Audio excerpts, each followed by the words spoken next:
concern that we hear from end users particularly is there is a bit of a concern around privacy. What's being inspected, what's not being inspected. So how can we help to address that? How can we provide some visibility into exactly what is being inspected or not with the Island browser? This is one of the great areas where Island can help, because it doesn't matter if it's an unmanaged machine, if it's a managed machine, if it's an employee who's working in Germany or EMEA where they have very strict privacy and workers' rights about what the company can view. Island is built to give unbelievable levels of flexibility of how, when, and how detailed you audit and log a person's activity.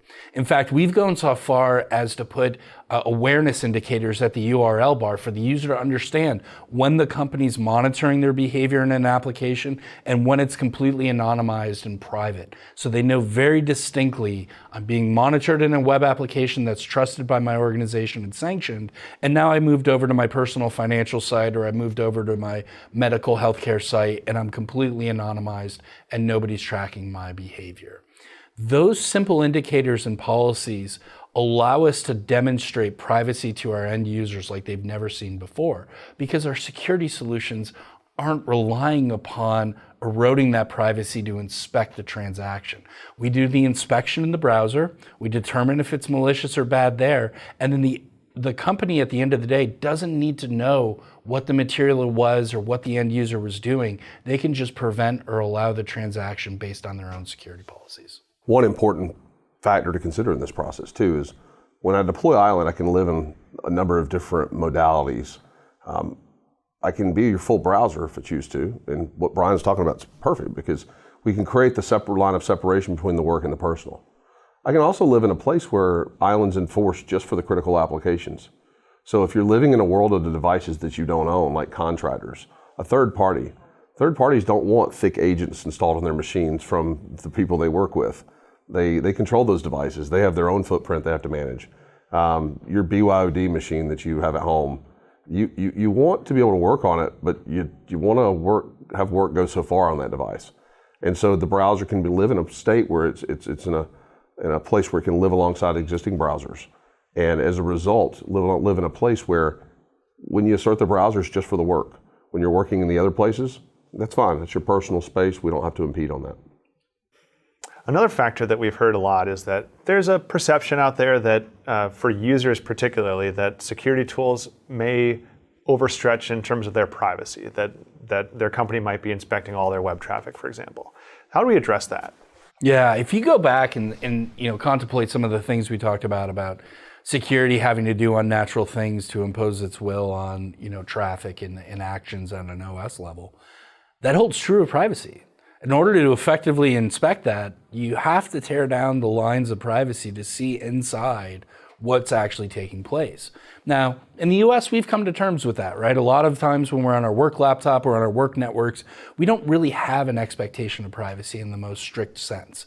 But when you start going into other regions of the world where you have works councils and others that have very strong advocacy for employee privacy and employee rights, that becomes not an option. And those organizations struggle trying to figure out, how do I take control of all this traffic coming from the browser, but only inspect the stuff that's headed to a corporate app or a SaaS app, and bypass the stuff that's going to the user's personal sites and financial sites. That is a very, very difficult thing to tune and get correct. And that's why those organizations exist, to help the employees maintain their privacy. Island has an ability to help with that.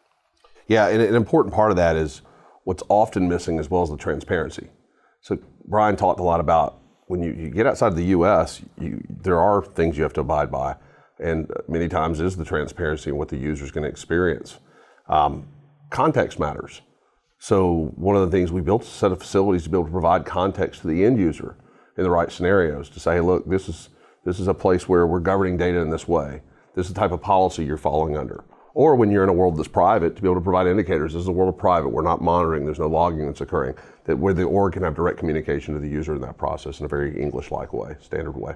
But the key is Island gives you the flexibility of policy to decide when you want to monitor and log and when you want to ensure the employee's rights and their privacy through that transaction.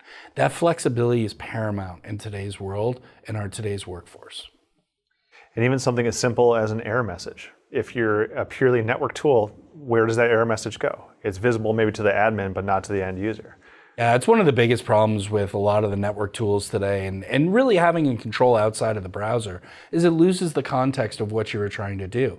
So when you have a network appliance that's determining whether Braden or UTAD should send an email with an attachment or with a file in it, it's got to determine that, and then how does it tell you? It just tells you that file didn't get transmitted. It doesn't tell you why.